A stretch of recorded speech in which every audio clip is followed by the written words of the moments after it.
ቲፒኤልኤፍም እንደ ለጉቴሬዝ እንደጻፈው ደብረጽዮን እንደጻፉት የድሮን ጥቃት ተፈጽሟል።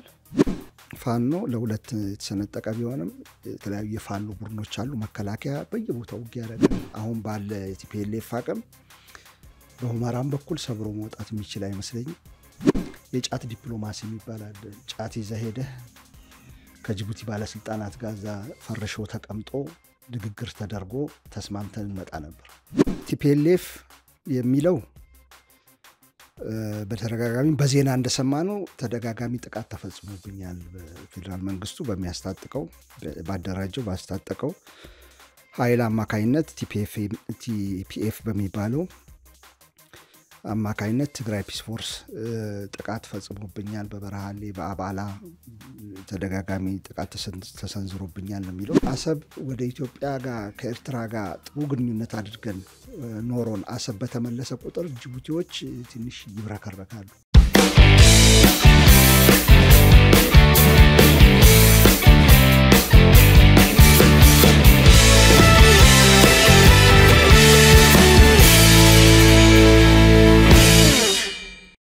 ፕሮቶይ ሰላምታችን በያላችሁበት ያለም ዳርቻ ይድረሳችሁ። የተወደዳችሁ የአንድ አፍታ ቤተሰቦች ከአንድ አፍታ ለእናንተ የሚደርሱ የአንድ አፍታ ትንታኔ ዝግጅታችን ተጀምሯል። ከማረ መኮንን ጋር ወቅታዊ ጉዳዮች ላይ ትኩረት እናደርጋለን።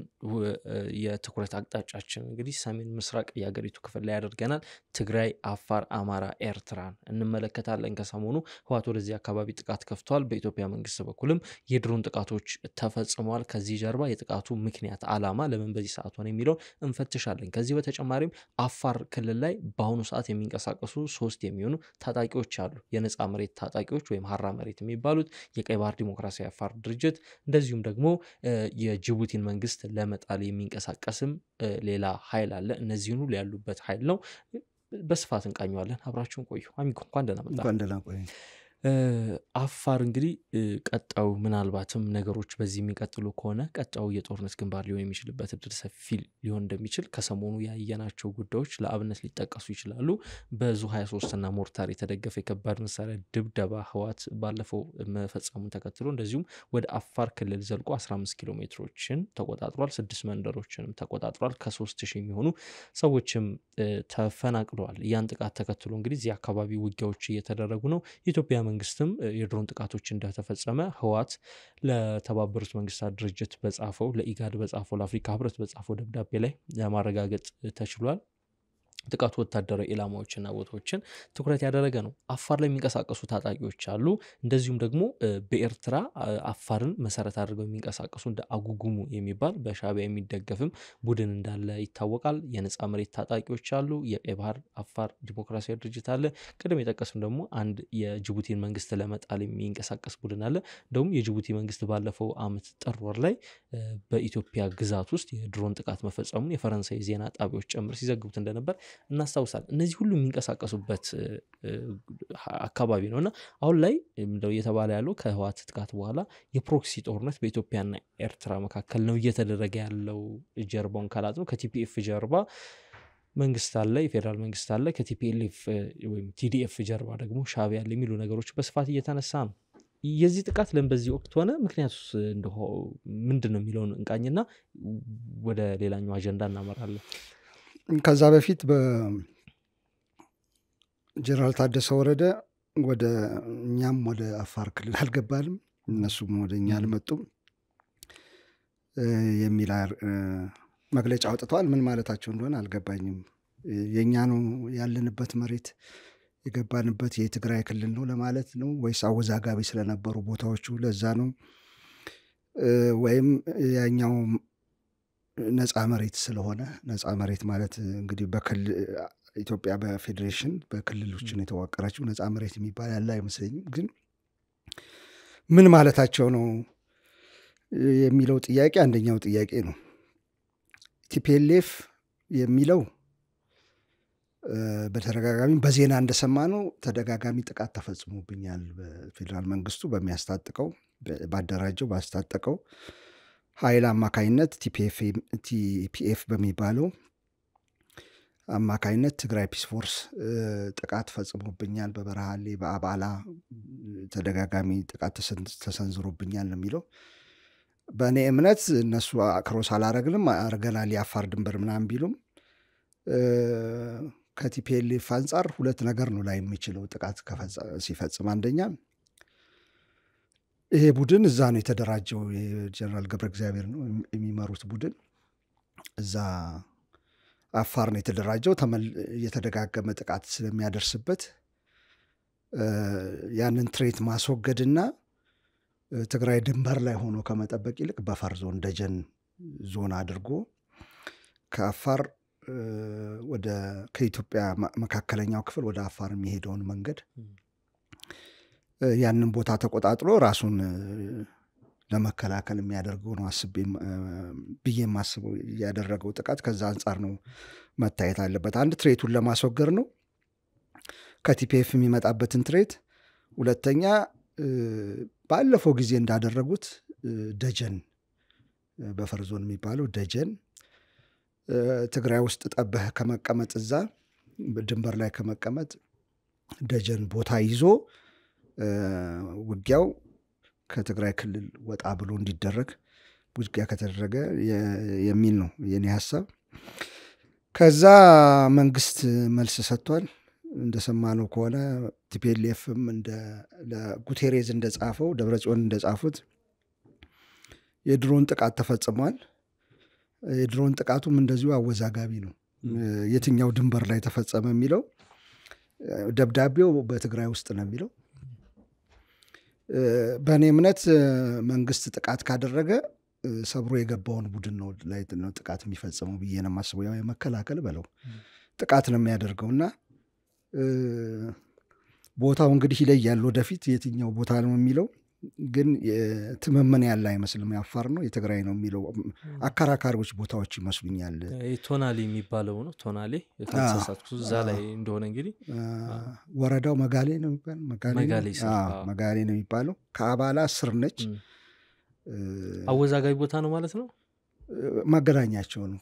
ከዚህ ሄደ እንትን ትራንስፖርት ለምሳሌ ብትሄድ በዛ በኩል ነው የምትገባው አድርጋ ማለት ነውና ወደ ትግራይ የምትገባው አማራ ክልል ሳትነካ ለገባ ከሆነ። ሌላው ግን እሱ አካባቢ የሚደረግ ነገር ከፍተኛ ምልክት አለው ወይም ደግሞ ትርጉም አለው። አንደኛ የኢትዮጵያ ገቢ ወጪ ንግድም ቢሆን መሳሪያም ቢሆን የገቢ ወጪ ንግድ ቢሆን መሳሪያም የምታስገባ ከሆነ በጅቡቲ በኩል ነው የሚገባው። ትዚልን በጅቡቲ አድርጎ በአፋር አድርጎ ነው ወደ አዲስ አበባ የሚመጣው። ትዚል እንደሆነ ይሄን መሬት ለመያዝ ቲፒኤልኤፍ ባለፈው ጦርነት ጊዜ ወደ ታች ከወረደ በኋላ በወልዲያ በኩል ከመጣ በኋላ በጭፍራ በኩል ሄዶ ተደጋጋሚ ሙከራ አደረገ። መከላከያ ሰራዊት ከትግራይ ለቆ ሲወጣ እና ቲፒኤልኤፍ እንትንን መቀሌን ሲቆጣጠር መከላከያ ያሰበው የነበረው ምንድነው? በምዕራብ በኩል በሁመራ በምናምን ያለውን መሬት መያዝ፣ ከኤርትራም ጋር አድርጎ መያዝ፣ በዚህ በኩል ሰብሮ እንዳይገባ በአፋር በኩል ያለውን ማጠር። ከጀርባ ኤርትራ ስላለች ችግር አልነበረው። ከዛ እዚህ ጋር ደግሞ መጥቶ አላማጣ አካባቢ ቦታ ለመያዝ ነበር። ምን ሆነ? ሁለቱ ኢንታክት እንደሆነ ከፍተኛ ጦር እንደያዘ ከባባድ መሳሪያ እንደያዘ አጥሩን ሰራ። በምስራቅና በአፋር በኩልና በወልቃይት በምዕራብ ትግራይ በኩል ማለት ነው። ይሄኛው ግን በዚህ ጋር የሚመጣውን ወደ ደቡብ የሚመጣውን ወደ ወሎ አላማጣ ላይ ሊቆም ያሰበውን ሰራዊት ተከታተሉት። ትዚል እንደሆነ ጌታቸው ረዳን ሲል ነበር። ከዛ በኋላ የታንኮች የተቃጠሉና አይተናል። ኮረም ላይ ሆኖ ምሽግ ሊሰራ ሲል ተከታትሎ ጥቃት ተደረሰበትና ሳሳ። ዛትስ ዋይ ቲፒኤልኤፍ ከዛ በኋላ ወይም የትግራይ ሰራዊት ከዛ በኋላ መንገዱ ክፍት ሆኖለት ወዴት የመጣው ከዛ የአማራ ክልል ልዩ ኃይሎች ሞከሩ። ቴዎድሮስ ምናምን የሚባለው ከፍተኛ ጦር ነው። ቲፒኤልኤፍ ብዙ መሳሪያ ወስዷል፣ አልቻሉም። ይሄ ክፍት ሆነ። ወደ አዲስ አበባ የሚመጣው መንገድ ክፍት ሆነ። ግራና ቀኙ ግን ተዘግቷል። ትዚል እንደሆነ ይሞክራል። በጣም ብዙ ጊዜ ወደ ሱዳን ለመውጣት አልቻለም። አፋርን ሰብሮ ለመግባት አሁን ያልኩን ጀምሮ ጭፍራ በጣም ተሞከረ፣ አልተቻለም። ተዉትና ወደ ታች ወረዱና ደሴን ተቆጣጥረው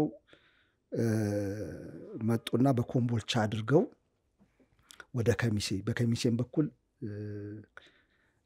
ለመውጣት ነው የአፋሩን ሰብሮ ለመግባትና ይሄ መስመሩን ለመዘርጋት ኢትዮጵያ መሳሪያ ምናምን የምታስገባበትን ለመዝጋት እሱ ላይ ቦታዋ ትዛትለኝም። አሁን አፋር ላይ ከፍተኛ ተጋድሎ ከዛ በኋላ ነው የተመለሰው።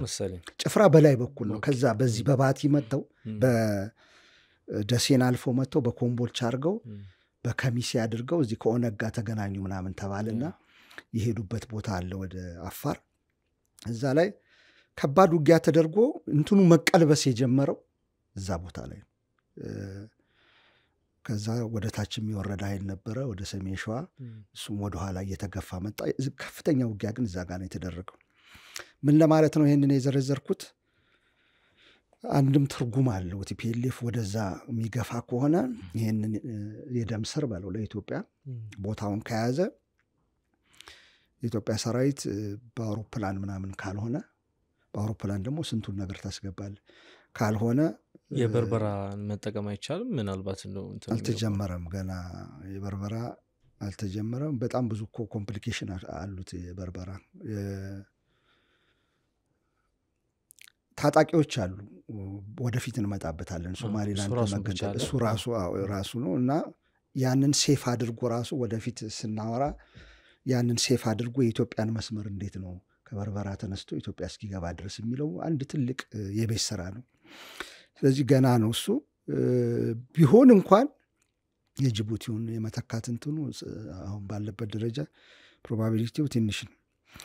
ስለዚህ በጣም ወሳኝ ቦታ ነው በአፋር በኩል ያለ ቦታ ማለት ነው። ለዛ ነው ኢትዮጵያ መንግስት መከላከያም ከፍተኛ ኢንቨስትመንት እዛ ጋር አድርጎ ለመከላከል እንዳይሰበር ለመከላከል ከፍተኛውን ውጊያ ያደረገው። ከዛ ቀጣዩ ግንባር በአፋር ነው የሚባለው ነገር ካረሳ ነው በስተቀር አፋር ትልቅ ውጊያ አድርጓል እኮ ባለፈው ጦርነት ውስጥ የአፋር ልዩ ኃይል በጣም ብዙ ቦታዎች ኢንክሉዲንግ ይሄ መጨረሻ በጭፍራና በእንትን የተደረገውንም ጨምሮ ፎቶዎች ትዝ ይሉናል ሲወጡ የነበሩ ከፍተኛ ውጊያ አድርጓል። አሁን ኢንቴንሲቲው ነው እንትኑ ነው የጨመረው። በፊት ቲፒኤልኤፍ አንዴ በጎንደር በኩል በአዲስ ዘመን በወሎ በኩል ይመጣል። በጎንደር ለመምጣት መኩሎ በጉና ምናምን ይዋጋል።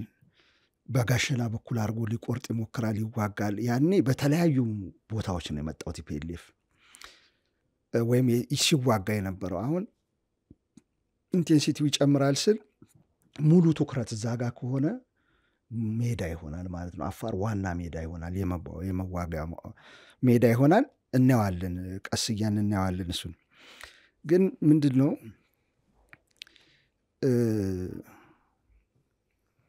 ሳስበው እኔ የሚያሳዝነኝ ነገር ምንድን ነው ትኩሳቱ በምዕራብ መከላከያ ሰራዊት አሁን መግለጫ አውጥቷል። መከላከያ ለረጅም ጊዜ ፋኖ ይዞት የነበረው ምሽግ ሰበርኩ ምናምን ብሎ መተማ ላይ ውጥረት ነው። በምዕራብ በኩል ይሄ የተከዜን ዘብ አስበው ፋኖ እዛ ይንቀሳቀሳል፣ መከላከያ አለ፣ ሚሊሻ ተብሎ የሰለጠኑ አሉ። ሜስ ነው በምዕራብ። አማራ ክልል ፋኖ ለሁለት የተሰነጠቀ ቢሆንም የተለያዩ የፋኖ ቡድኖች አሉ። መከላከያ በየቦታው ውጊያ ያደርጋል፣ በየቦታው ማለት ነው። አማራ ዋር አፕዴት የሚላል አንድ የትዊተር እንትን ገብተህ ብታየው ኦልሞስት ኤቭሪዴይ ነው ውጊያ የሚካሄደው። ከነ ምስል ከነ ምናምን ሲያቀርቡት ስለማይዛ የአማራ አሶሲዬሽን ኢን አሜሪካ የዛ አንድ ክፍል ይመስለኛል ሚዲያ ያወጣሉ። ከነ ካዡዋሊቲው ከነ ጉዳቱ ከተቃጠለም ተቃጠለ የድሮን ጥቃት ሲሆን ያወጣሉ። ድሮ ኦብዘርቭ እንትን ኢትዮጵያ ኦብዘርቭ እንደሚያደርጉ ማለት ነው። ኦብዘርቭ ኢትዮጵያን ፒስ ኦብዘርቭ ይባሉ። ከዛ ወደ አፋር አሁን ደግሞ ዘንበላል። አፋር ላይ ሌላ ትኩሳት መጣ። የአፋሩ ትኩሳት ምንድን ነው ኢምፕሊኬሽኑ? ብትል መጀመሪያ በጣም ጥሩ አድርጋ ያስቀመጥከው የተዋናይ ብዛትን አስበው እዛ አንድ እንደው ግን ወደ እሱ ከመምጣታችን በፊት አሚጎ ቅድም አንድ ያነሳው ነገር ነበረ ከዚህ ቲፒኤልኤፍ በሰሜኑ ጦርነትን ያን የነበረውን ወቅትም ለዚሁም አሁን ላይ በዚህ እንትን ያለበት ምክንያት ይህንን የኢትዮ ጅቡቲውን ያንን መስመርም አስቦና አቅዶ ሊሆን እንደሚችል አንስታል። አንዳንድ ሰዎችንም እኔ ለማናገር እየሞከርኩ ነበርና በዚህ በአፋርና ደቡባዊ ትግራይ ያሉትን ኃይሎች ለማጽዳትና ለማዳከም ከዛ ግን ዋናው ትኩረቱ ይሄ ያፋሩም የደቡባዊ ትግራይም ሳይሆን የሁመራን ወይም ያንን የሱዳን ቦርደር ሙሉ ለሙሉ ማስከፈትና መቆጣጠር ነው የሚሉም አሉና አሁን ይሄ መንገድ እየጠረገ አይመስልህም? አሁን ኢቨን ሴንሲቲቪቲውን እዛ ጋር አነሳው እንጂ የመቆጣጠር ምኞት ቢኖርም አሁን በቲፒኤልኤፍ አቅም ይሆን አይደለም በእኔ እምነት ማለት ነው። ያው ከጀርባ ምናልባት ደጋፊ እሱ ፉል ስኬል ዋር ከተከፈተ ወደዛ መሄዱ አይቀርም። አሁን በእኔ እምነት አሁን ባለ የቲፒኤልኤፍ አቅም በሁመራም በኩል ሰብሮ መውጣት የሚችል አይመስለኝም። ሙሉ ለሙሉ ጦርነቱ ከፈነዳ ያው የተለያዩ ተዋናዮች ስለሚኖሩበት ትኩረቱ እሱ ሊሆን ይችላል። ግን በዛም በኩል የመውጣት በዚህም በኩል የአፋሩን መስመር መያዝ አሁን ባለው አቅም የሚችል አይመስለኝም በእኔ እምነት። ግን ቢሳካለት ጦርነት ከተጀመረ የተለያዩ ተዋናዮች ከገቡበት እሱን አያልምም ብዬ አላስብም በፍጹም። በነገራችን ላይ አወዳድር ብትለኝ እንደውም ሳይበልጥ አይቀርም አፋሩን መያዝ በመተማ ከመውጣት። መተማ መውጣት ሌላ ሀገር ጋር ያገናኛል፣ ድንበር ክፍት ይሆናል፣ መሳሪያ ልታመጣ ትችላለህ፣ ምን ልታመጣ ትችላለህ። ሱዳን ግን እና አጋዦቹ ነው ሊያስገባ ይችላል። ቦታው ይለያይ ይሆናል፣ አይዶን ነው እንዴት እንደሚያደርጉት። ግን ሱዳን ግን አሁን ሜስ ውስጥ ነች ራሷ። እንደዚህ አይነት ነገርን ስሙዝሊ የምትሰራበት ጊዜ አይደለም። አሁን እዛ ያለውን ራሱ ይሄ ሬፊውጂ ካምፕ ውስጥ ተጠልሎ ያለውን አይዲፒ ማኔጅ ማድረግ ራሱ በጣም አስቸጋሪ ሆኗል አሁን ከጦርነቱ የተነሳ። ይሄኛውን ግን መያዝ ቅድም እንዳልኩት የደም ስር ስለሆነ የኢትዮጵያን መያዝ በተደጋጋሚ ጥይት በተተኮሰ ቁጥር ጥይት ያልቃል። እዚህ የማይመረት ነገሮችን በሙሉ ስለምናስገባ መሳሪያ ብቻ እንዳይመስል ነገሩን የውጭ የገቢውን ንግድ ካቆምከው ግዴታ የኢትዮጵያ መንግስት ለድርድር ይቀመጣል። ምን ምርጫ አለ? ይሄ ነው ስሌቱ። መድኃኒት የሚገባው በዛ ነው፣ ፍርኖ ዱቄት የሚገባው በዛ ነው፣ ብስኩት የሚገባው ዘይት የሚገባው በዛ ነው። እዛ ያንን ነገር ካቆም ከኢትዮጵያ ደም ስር ዘጋ ማለት ነው። ያኔ በግዴታው ይደራደራል የሚል ነው። ይሄ ስሌት ድሮም ጀምሮ የነበረ ነው። በደርግ ጊዜ በነበረ ሙጊያ ሲጠበቅ የነበረ በተለያዩ ጊዜ በነበሩ ፍልሚያዎች ዘሎ የሚያዘው ያ መስመር እንዳይቆረጥ ነው። አለበለዚያ ሴንትራል ገቨርንመንቱ ሚንስ ያጣል። መዋጊያ ግብአቶችንም ከምግብ ጀምሮ ከቁሳቁስ ጀምሮ እስከ ጦር መሳሪያ ድረስ ስለሚያጣ በዋነኝነት ቢያተኩርበት አይገርመኝም ወደዚህ ብዬን የማስበው በእኔ እምነት። በአንዳንዱ ጥረቶች ምክንያት እኮ ከጅቡቲ የሚገቡ ምርቶች ሲዘገዩ ለአንድ ቀን ለሁለት ቀን የሚፈጠሩትን ነገሮች ራሱ ሆኖ ያውቃል። ከዚህ በፊት ሆኖ ያውቃል። ከዚህ በፊት እንደተናገርኩት ደርግ እኔ ሕፃን እያለሁ ቀበሌ ይሰጥ ነበር በሬሽን ዱቤ ዱቄት የሚባል ሩዝ አንዳንድ ጊዜ ነበር፣ አንዳንድ ዳቦ ይመጣል፣ ስኳር። በዋነኝነት ያን እንትን የፈጠረው ጅቡቲ በኃይለ ሥላሴም ጊዜ እንደዚሁ አድርገውናል። በደርግ ጊዜም በተለይ ለሶማሊያ የሚወግን ከዚያድ ባርጋ እየተዋጋን ስለነበር ለሶማሊያ የሚወግን ጎሳ ከሆነ እዛ ስልጣን ላይ ያለው አንቆ ይይዛል። እዛ አካባቢ አንቆ በትክክል አንቆ ባይዝም ያጉላላህና መምጣት ያቆማል፣ ወደዚህ መምጣት ያቆማል። የዛን ጊዜ ሀገር ያለውን ማደል ይጀመራል። ሲያልቅ አለቀ ነው እና እንደዚህ ተደርጎ ስለሚያውቅ ባለፈው ግብፅም ሄዳ ተነጋገረች ሲባል በኋላ እንመጣበታለን ከጅቡቲ ጋር ያናገረችው ይህንን ነው የሚባለው። አንዳንድ ምንጮች ሳነብ እዚህ ሚድል ኢስት አካባቢ የሚጽፉ ግብጾች ለጅቡቲዎች የነገሯቸው ጦርነቱ ከፈነዳ መሳሪያ እንዳያስገቡ በዛ በኩል እንዲያጉላላት ኢትዮጵያን እንዳታስገባ ይህንን ነገር አሁንም ሊፈጽሙት ይችላሉ፣ ቀጥሎ የምናየው መልኩ ማለት ነው። እንዳውም በዚሁ ወደዛ ስንሻገር ማለት ነው ፊት ለፊት ጉዳዩን ማየት ስለሚገባ ቅድም ወሳኝ ነጥብ አንስተሃል ስትጀምር። በጣም ብዙ ታጣቂ ኃይሎች አሉ። አንደኛው ታጣቂ ኃይል በተለይ ቀጥታ ከጅቡቲ ጋር ግንኙነት ያለው ነው። ከዚህ በፊት እንዳልኩት ከኃይለ ሥላሴ ከዛ በፊትም ይሆናል፣ ግን ኃይለ ሥላሴ በዋነኝነት ጅቡቲ ውስጥ ያለውን ፖለቲካ የኛ የውጭ ጉዳይ ሚኒስትር ሰዎች እነ ዶክተር ምናሴ ኃይሌ የአፋርና የሶማሌ ጎሳ የኢሳ ፖለቲካ ስለሆነ አፋር እኛ ጋር ስለሚኖር ሶማሌም እኛ ጋር ስለሚኖር አዘሴም ታይም ጅቡቲ ውስጥም እነዚሁ ስላሉ ሚዛኑን ለመጠበቅ የትኛው የያዘው የሚለው ሚዛን ለመጠበቅ ብዙ አይነት ፖሊሲዎች ወጥተው ምስጢራዊ ቡድን ተቋቁሞ በኋላ የወጡ ሰነዶች እንደሚያሳዩት ተቀብሎ ተጽዕኖ ለማሳደር በጣም ሞክረናል። የጅቡቲ ፖለቲካ ላይ ማለት ነው። ከጅቡቲ በአፋር በኩል ያለው በእኛ አፋር በኢትዮጵያ አፋር በኩል ያለው ጎሳ በዛም ዘመድ አለው። ስለዚህ ጅቡቲ ውስጥ የሆነ ነገር ፈጽሞ ወደዚህ ይመጣል። ጅቡቲ ስጡኝ ትላለች ወይ እኔ አካል የኔ እንትን ውስጥ ጁሪስዲክሽን ነው መታየት ያለበት ትላለች። ከኢትዮጵያ ጋር መፋጠጥ አለ። አሁንም እንደዚህ አይነት ቡድን አለ ኢትዮጵያ ውስጥ ያለ ማለት ነው። ፖለቲካውን ቁንጮ ሆኖ መያዝ የሚፈልግ የጅቡቲን ፖለቲካ እዚህ ላይ ነው አደገኛው። አሁን ይህን ስናይ ነው አሁን እዛ አካባቢ የተፈጠረው ቀውስ በትግራይ በኩል የተፈጠረው ኤርትራን ስቦ አስገብቷል። በአፋር የሚፈጠረው ጅቡቲን ያስገባሉ። ጅቡቲ የምትገባ ከሆነ እዚህ ቀውስ ውስጥ በፊት ኒውትራል የነበረች አካል ኢትዮጵያ አሁን ትሬት ትሆንባታለች፣ ስጋት ትሆንባታለች። ኢትዮጵያ ስጋት ስትሆንባት አሁንም የሚያንዣብቡ ሀገራት አሉ። መርሳት የሌለብን ነገር ጅቡቲ የቀይ ባህር ፎረም አባል ነች። ስለዚህ ወዴት ነው የምትሄደው? ወደ እነ ግብጽ ነው የምትሄደው። ግን ጅቡቲም እኮ አሁን ከአብዛኛው ፐርሰንት የውስጥ ገቢዋን ከኢትዮጵያ በምታገኘው ገቢ ነው የምትሸፍነው። እንደዛ ሆኖ ምልክት ከዚህ በፊት ያለ ኤክስፒሪየንስ ስናይ ያን ሁሉ ገቢ እያገኘች አቆማብን ታውቃለች። በቃ ወደ ኢትዮጵያ እንዳይገባ ለምን መሰለ? ያው ለመደራደር አቅሟ ለመጀመር አይደለም። ኢትዮጵያ ናት እንጂ መሸከም የማትችለው ያንን ነገር ጅቡቲ መሸከም ትችላለች።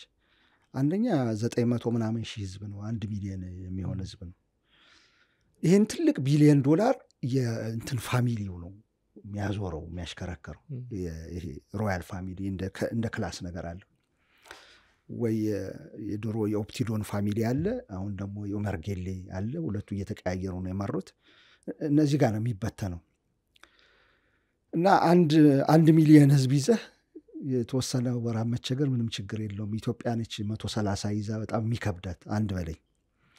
ሁለተኛ ድሮ ብቸኛ ምንጫቸው ነበረ የኛ ገቢ። ከዛ ጦር ሰፈሮች መጡ፣ በአመት የሚከፍሉ በጣም ብዙ ጦር ሰፈሮች አሉ። ወደ 11 ተጠግተዋል መሰለኝ። አሁን ምን የሌለ የለም። እነሱ ዶላር ያስቀምጣሉ። ከዛ ከ2008 የዓለም ፋይናንሻል ክራይሲስ በኋላ በተፈጠረ ጉዳይ እና የገልፍ ሀገራት ደግሞ በኋላ ስንጥቃት መጣ። በኋላ ምን ሆነ? ጅቡቲ ላይ ተጽዕኖ ለማሳደር የአረብ ሀገራቱ ማፍሰስ ጀመሩ። ዶክተር በለጠ በላቸው በተደጋጋሚ ጊዜ እንደምናገረው የጅቡቲ የጥገኝነታችን መስፈሪያ በሚለው መጽሐፋቸው ላይ፣ ከዛ በኋላ ደግሞ ሸገር ኤፍኤም ላይ በተደጋጋሚ ወደ 17 ነው 19 ቃለ መጠይቅ አድርገዋል እና ሰፊ ጥናት ነው ያደረጉት። እዚህ ላይ ምን ይላሉ? ከራሳቸው አንደበት ኮት ሳረግ ማለት ነው። ድሮ ልጅ ኢያሱም ሆነ ከዛ በኋላ በኃይለ ሥላሴ ጊዜም የነበሩ እንትኖች የጫት ዲፕሎማሲ የሚባል አለ። ጫት ይዘህ ሄደህ ከጅቡቲ ባለስልጣናት ጋር እዛ ፈርሾ ተቀምጦ ንግግር ተደርጎ ተስማምተን እንመጣ ነበር። በኋላ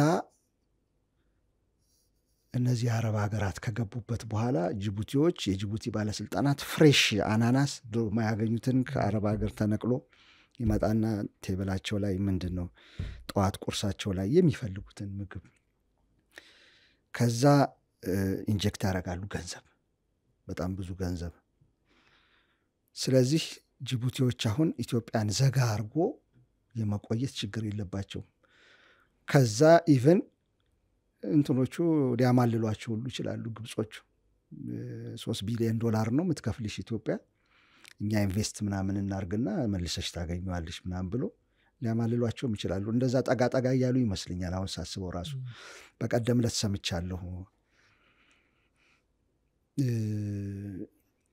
ጎብኝቷል መሰለኝ የግብጽ እንትኖች ጅቡቲን ከንግግራቸው አንዱ ኢንቨስትመንት ነው ስለዚህ ፕሬዝዳንት ኢሳያስ የተጋበዙበት ያለፈው ሳምንት የካይሮ መድረክም ላይ ነበር ስለዚህ ምንድነው አንደኛ እኛ አባል ነሽ ኢትዮጵያ የሬሲ ፎረም አባል አይደለችም እኛ እርስ በርሳችን መከላከል አለብን ቀይ ባህርን የሚል አሳማኝ ምክንያት ያቀርቡላቸዋል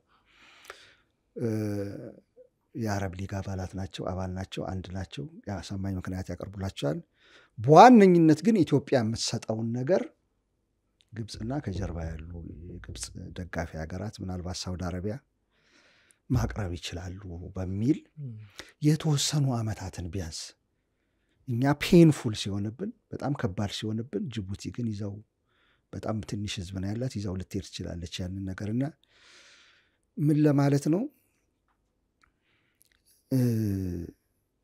ሐራ መሬት ተብሎ እዛ የተቋቋመ አለ ቅድም ያልከው ኦሬዲ የነበሩ የቀይ ባህር አፋር አለ ጉጉሞ ቆይቷ 86 አካባቢ የተቋቋመ ነው አለ አሁን ደግሞ እንደ አዲስ የክልሉ አመራሮችም እየተቀላቀሉት ኤርትራ ላይ ነው የሚንቀሳቀሱ አሁን እነዚህ በሙሉ አክቲቭሊ እዛ አካባቢ ስጋት የሚፈጥሩ አልነበሩም ከቅርብ ጊዜ በፊት ኤክሰፕት የአፋር ልዩ ኃይል ከቲፒኤልኤፍ ጋር ከመዋጋት ውጪ አፋር እንደዚህ እንትን መድረክ ሆነ አጣቀም አሁን የሚያሳስበኝ እኔ እዚህ ውስጥ የምንሰራው ስራ የሚጎትተው ነገር አለ እዚህ አፋር ክልል ውስጥ ተቃራኒ ኃይሎች አሉ በአሰብ በኩል ሌላ የአፋር ድርጅት አለ በሰሜን በኩል በምስራቅ በኩል የጅቡቲ አፋር አለ ከኛ አፋር ጋር ጎረቤት ነው አሁን ጅቡቲ እዚህ የሚደረገው ነገር አፋር ክልል ውስጥ የሚደረገው ነገር በተዘዋዋሪ ሳይሆን ቀጥታ ነው የሚመለከተው ቀጥታ ስለሚመለከታ ከፍተኛ ጥንቃቄ ያስፈልገዋል እዛ አካባቢ የሚደረግ ለዛ ነው በተደጋጋሚ መንግስታት ስንተኛ ክፍለ ጦር በደርግ ጊዜ በቃ በጣም ሲያስቸግሩን እንደዚህ እያያዙ ማለት ነው እያገዱ የሚገባ ነገር በሙሉ እያገዱ ሲያስቸግሩ አንድ ጊዜ ሰው አይወቀው አላቅም ልንወር ነበር ጅቡቲ ተቋቁሙ ስንተኛ ክፍለ ጦር እንደሆነ ረስቸዋለሁ ተቋቁሙ ሁለት ቦታ ተቀምጦ ጅቡቲን የመውረር እንትን ስብሰባ ተቀምጧል የኢትዮጵያ መንግስት ሊያረግ በቃ ታንቄ ከመሞት ብሎ ማለት ነው ታንቄ ከመሞት ሄጄ በወር ይሻለኛል የሚል በስንት ክርክር ነው የቀረው ከዛ በኋላ ያንን ይመሩ የነበሩ ጦር ጀነራል ወረራው ቢደረግ ይመሩ የነበሩ ጅቡቲ እንዳይገቡ ስማቸው ባላልንት እንዳይሰጣቸው የጅቡቲ ተብሎ ገብቶ ያቁም ወደዛ ሄዶ ያቁም እዛ ድረስ ሄደና ቃልን ከዛ መለስ ግን በዲፕሎማሲ በጣም ብዙ ስራ በቀደም እንዳልኩ በኃይለ ሥላሴ ጊዜ በጣም ብዙ ስራ ተሰርቷል ቡድን ተቋቁሞ ጅቡቲን እንዴት ነው ወደኛ ማቅረብ ያለ ኃይለ የመለስን እንኳን አስቡ መለስ ዜናዊ ውሃ እኮ ሰጥቷል በነፃ ኤሌክትሪሲቲ ለመስጠት የታሸገ ውሃ ለመስጠት ይሄ ቆፍሮ ደግሞ ወደ ጅቡቲ ኦልሞስት ልመምጥ ያዝ ነው ወደን አይደለም ቀደም እንዳልኩ መጽሐፍ አርስት ጥገኛ ስለሆነ ነው እዛ ላይ ጥገኛ ስለሆነ ስለዚህ እዚህ የሚደረገው አፋር ጋር የሚደረግ እንትን ሌላ ቀዳዳ እንዳይከፍት ከጅቡቲ ጋር የሚደረግ አማራጭ ስለሌለን ማለት ነው ምንም እኮ ሌላ ነገር የለውም አማራጭ ስለሌለን ሌላ እንዳይከፍት ቀዳዳ ከፍቶ ትኩሳት ደግሞ ልክ በመራብ በሱዳን በኩል ትኩሳት እንዳለ ሁሉ በዛ በኩል ትኩሳት ከተፈጠረ ከውጭ ሀገራት ጋር ነው የምልህ። ሌላ ሶስተኛ ሀገር ሊገባበት ነው። ሱዳን አለ፣ ኤርትራ አለች፣ ሶስተኛ ጅቡቲ ልትሆን ነው። የምንቃር ነው ከሶማሊያ ጋር አሁን ትንሽ እየተሻሻለ የመጣ ይመስለኛል። ስለዚህ ዙሪያችንን ልንጣላ ነው ማለት ነው። ያንን ስለሚያመለክት በጥንቃቄ መያዝ አለበት እዛ አካባቢ የሚደረግ ነገር ማለት ነው። ጅቡቲን ጎትቶ በማያስገባ መልኩ ጅቡቲን ለምን እንፈራታለን ምናምን በሚል አይደለም። አሁን ጥገኝነት እዛ ላይ ነው ያለው። ጥገኝነታችን እዛ ላይ ነው ያለው። መተንፈሻ እስክናገኝ ድረስ ስለ አሰብ ስናወራ ምንድን ነው የምልህ ብዙ ጊዜ አሰብ ጅቡቲን ይተካል ብዬ አላስብም። በጣም መሰራት አለበት ድጋሚ አሰብ ለመቀራረብ እንኳን ከመርከብ ይዘታው ከኮንቴነር ትልልቅ ኮንቴነር አሁን ዘመናዊ ወደብ እንትን ላይ ኮንቴነር የሚጭኑ እንትን መኖር አለበት። እነሱ የሉትም ማሽኖች በጣም ብዙ ኮንቴነር ማሳረፊያ ቦታዎች ምናምን በጣም ብዙ የሉትም። የቀይ ባህር የውሃው ጥልቀት እንደ ኢንዲያን ኦሽን አይደለም። ጅቡቲ እንዲያ ህንድ ውቅያኖስ ላይ ነው የምትወጣው ወደ ጅቡቲ ስትሄድ። የቀይ ባህር ግን እንደዛ አይደለም። ስለዚህ በዋነኝነት እኔ ብዙ ጊዜ ማስበው አሰብን እንደ ማኩረፊያ ነው። ከጅቡቲ ጅቡቲ ስትዘጋብን አማራጭ አለን ማለቻ ነው እንጂ እንኳን አሰብና ጅቡቲ ተደምረውም የኢትዮጵያን እንትን አያሟሉ። በጣም ብዙ መሆን አለበት ዙሪያው የማስተናገድ አቅሙ ትልቅ የሆነ ቦታ ነው ማግኘት ያለብን። የኢትዮጵያ ኢኮኖሚ ትልቅ ነው አካባቢ ካለው ሀገራት ሲወዳደር ማለት ነው። ስለዚህ አሰብ ቢመጣ ሁልጊዜ እንደተደረገው በአይናችን እንዳየነው በመጽሐፍ እንዳነበብነው አሰብ ወደ ኢትዮጵያ ጋር ከኤርትራ ጋር ጥሩ ግንኙነት አድርገን ኖሮን አሰብ በተመለሰ ቁጥር ጅቡቲዎች ትንሽ ይብረከረካሉ። ተጨማሪ ማኩረፊያ ስላገኘን ሻንጣቸውን ይዘው እዚህ ይመጡና ድርድር ምናምን ማድረግ ይጀምራሉ። ሆቴል አርፈው ማለት ነው። እንቀንስላችሁ ታሪፍ አትጉላሉም፣ ቅድሚያ ይሰጣችኋል ምናምን ማለት ይጀምራሉ። ከዛ አንጻር ነው ብዙ ጊዜ የማየው እንጂ ይተካል የሚል እሳቤ የለኝም። እነ ዶክተር ያዕቆብ በጻፉት መጽሐፍ የአሰብን ጥቅም ጽፈዋል። ቅርበቱ ምናምን ቅርበት ደግሞ ወሳኝ ነገር ነው በማሪታይም በዚህ በኢምፖርት ኤክስፖርት እንትን ስትለው ስሌት የተወሰነ ማይል ከራቀ ከዛ በኋላ አትራፊ አይሆንም የገዛው ዕቃ እና ከቅርበቱ አንጻር ምናምን ጽፈዋል። አሰብ ግን ሊተካ አይችልም። አሁን ባለበት ሁኔታ ሊተካ አይችልም። ሐሳቡ የነበረውም ዩኤኢ ድጋሚ ኢንፍራስትራክቸሩን ተገንብቶ ምናምን አቅሙን ማሳደግ ነው እንጂ እንዳለ ለመጠቀም አይሆንም ለኢትዮጵያ እና ከዛ አንጻር ነው መታየት ያለበት። ስለዚህ ጥገኛ ስለሆን